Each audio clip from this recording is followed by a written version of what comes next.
On this dish, we have our rack of lamb served with a saffron potato puree, classic ratatouille, a little bit of a cured olive demi-glace, and the lamb is being finished with a little bit of Dijon mustard and an herb panko breadcrumb. So to get started, we're gonna salt and pepper both sides generously. I'll get a little bit of oil on my pan. As soon as I start to see that sheen, I know my pan's hot enough.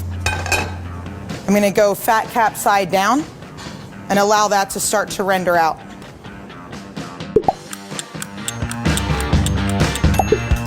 So I can see the smoke starting to build here. I'm gonna come back to that fat cap side, but I wanna start to sear in this flavor and all those juices from the lamb. With a lamb rack like this, you wanna make sure that you're giving a good sear on all sides of the lamb. This kind of crust is great for anything. I mean, you could put this on a macaroni and cheese and it would elevate it a bit. Here we use a panko breadcrumb, which is a Japanese style. It's much more coarse than a traditional Italian breadcrumb, with a delicious flavor that'll tie together with all of our other components on the dish. This is one of my favorite parts of cooking the lamb rack, is when you sear that side, you can really see every part of the lamb. You see that nice cannon, that nice eye in there. You see the little cap underneath. I just think it's remarkable how much you can learn about the parts of an animal that you're cooking if you just pay attention while you do it. I'm gonna strain off some of this fat and oil before I add the butter. And I'm gonna just rest that right along the back. Add a few knobs of butter here. And just start to baste off that back knuckle. And I'm just trying to hit the butter right along those bones, and it's gonna naturally, you see it can naturally fall down right across the back of the ribs there. And at this point, I'm gonna brush just the top with a bit of Dijon. And after that, I'm gonna get our breadcrumbs on. And I'll be generous with this because before it goes into the oven, I'm gonna just give it a quick shake off.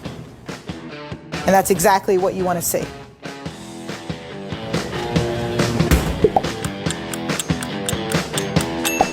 First thing I wanna do is get my lamb sauce reduced a bit.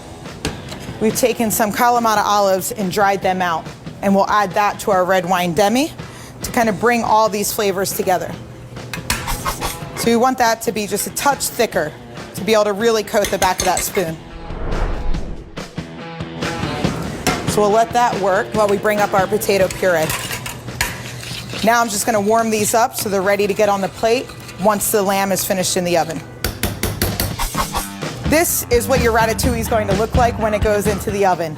So with our ratatouille in Hell's Kitchen, we have eggplant, yellow zucchini, green zucchini, and tomato. It's good to keep it on a little bit of parchment paper. This ring, it's metal, so it's a conductor of heat, so it just allows for easier assembly once it's ready to get on the plate. So I can see that the demi is about where it needs to be. We'll give a check on the lamb, see if we're at that mid-rare with a little bit of resting time. Yeah, that's feeling nice. So I'm gonna pull that out. So we'll slide it off the hot plate and allow that to rest. And in the meantime, we'll get the rest of our garnish together. We always start with our potato puree.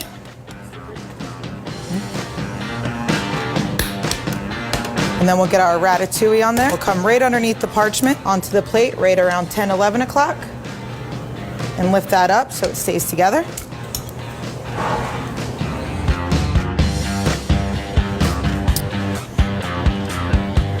Put our fried basil garnish right on top of that ratatouille. The one thing you don't want to forget in Hell's Kitchen is the lamb sauce. Where's the lamb sauce? This is our herb crusted rack of lamb. Delicious.